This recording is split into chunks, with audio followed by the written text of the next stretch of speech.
In today's tutorial, we'll be blocking brows with soap. So brow blocking is used within drag makeup, but it's also used for character makeup and even period styling, and that's just to name a few.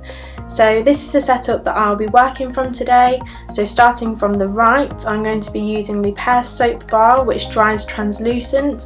Any soap that you have at home will work fine at practicing the techniques that I'm going to be showing you, but just make sure that it's not too heavily perfumed.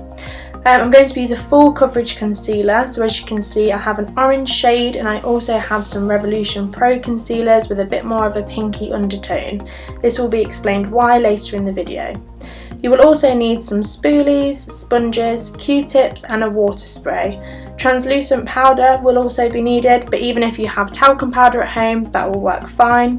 I advise that you take some screenshots now of the screen to ensure that you have all the tools and products required for brow blocking.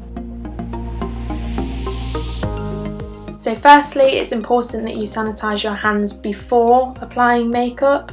I've also put a gown on my model to prevent products getting on her clothing, and as you can see I've clipped her hair back so that it won't get in the way during application. I'm then going to go in with a toner on a cotton pad, and that's just to remove any makeup from the brow. I advise that you don't use an oily product at this point because it can prevent the soap from adhering to the brows later on. You then want to spray water onto the bar of soap. Using the spoolie, you can mix the water into the soap so that you create more of a paste. Avoid applying onto the brow if it's too watery, so just keep mixing until you get a thicker consistency. I'm then combing the soap paste into the brow hairs, so as you can see I'm doing a forward and backward motion, and that's to just ensure that the soap coats all of the brow hairs right to the root. I'm then going to use my finger to push the soap into the brows upwards, because eventually you want the brows to lay upwards. So by doing this with your finger and your spoolie, you're able to see if all the brows are coated with soap and if there are areas that you have missed as well. You want to work relatively quickly so that you aren't combing the brows once the soap has set. You do want a thick paste so that the brows adhere to the skin, but obviously the thicker the paste, the less working time you have. So you need to be quick with this step. Now that I'm happy that the soap is fully coated the brows, I can start working quickly to get the hairs lying upward and flat. And by flat I mean no hairs laying over one another. So when using the soap, the hair often likes to clump together, but that's why you use the spoolie to comb them out and get the individual hairs lying flat. I'm going in with a small wooden spatula, pressing this in an upward direction from the root, and this gets the hairs to almost lock in place. And it's also an opportunity to see if you have any straggler hairs that may need more soap as well.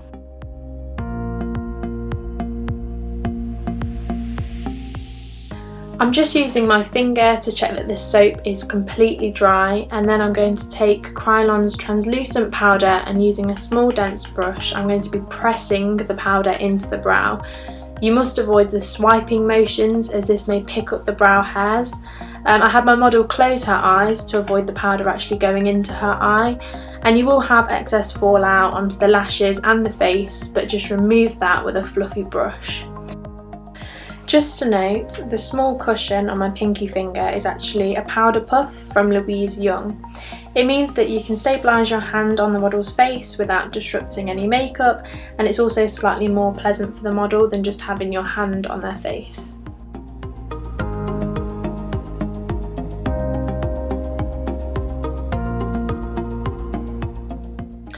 Once I've let the powder sit in the brow for a couple of minutes, I'm just using upward motions to dust the excess powder off with a large fluffy brush.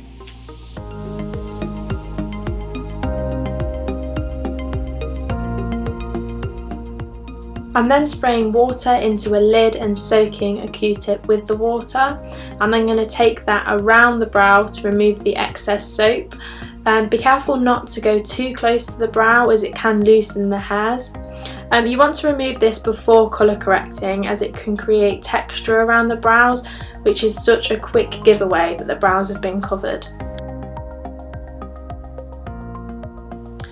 Before we get on to colour correction, I want to discuss colour theory with you.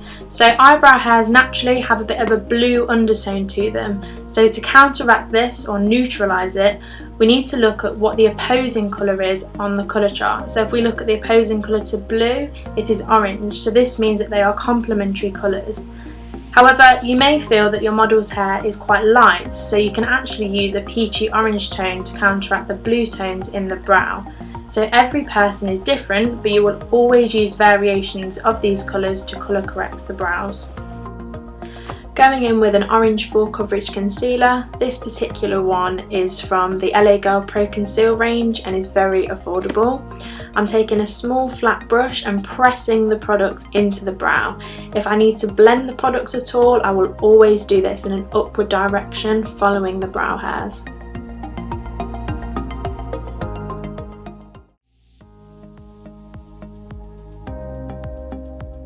You will then need to powder the orange concealer, so like before, have your model close her eyes for you. I recommend packing the brush with powder every time you press into the brow. If you don't do this, you run the risk of actually picking up the concealer with the brush instead of setting it. We need to make sure that this layer has completely set, as we don't want the concealer to mix with our next layer.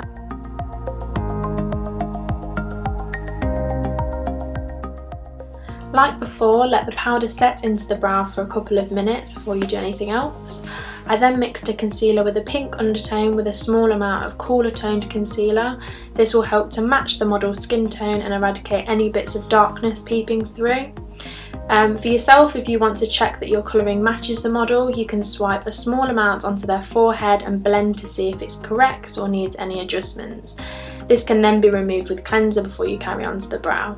So to test my colouring, I applied a small amount to the tail of the brow. So when I was happy with that, I used a large flat brush to pat the concealer onto the brow. Again, I used swiping motions upwards to blend the edges, and I did this very gently so I wasn't removing any layers underneath. And I used a small dense brush to diffuse any harsh lines around the edge.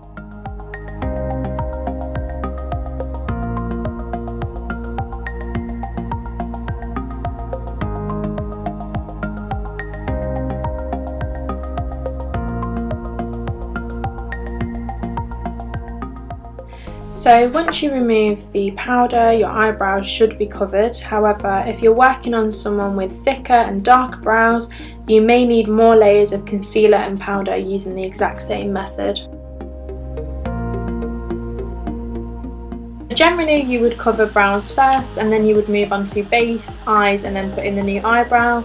But for the purpose of this video, I decided to create a 1920s brow to show you how much they can change the base. So first I decanted a gel eyeliner onto my palette, and this is really important in preventing cross-contamination for health and safety reasons. Then I used a fine angled brush to create the thin and arched shape. A little tip when picking up the product is to press the bristles of the brush on both sides on the palette, and that way you can get a really sharp line. You can also see here that the small powder puff on my pinky finger is allowing me to stabilise my hand on my model's face so that I can create a clean line without disrupting any of her makeup. And here we have our blocked brow using soap with a bit of a 1920s brow to finish. There are many different products and techniques that you can use to block brows. However, I hope you enjoyed this demo and learnt some new tricks that you can practice at home.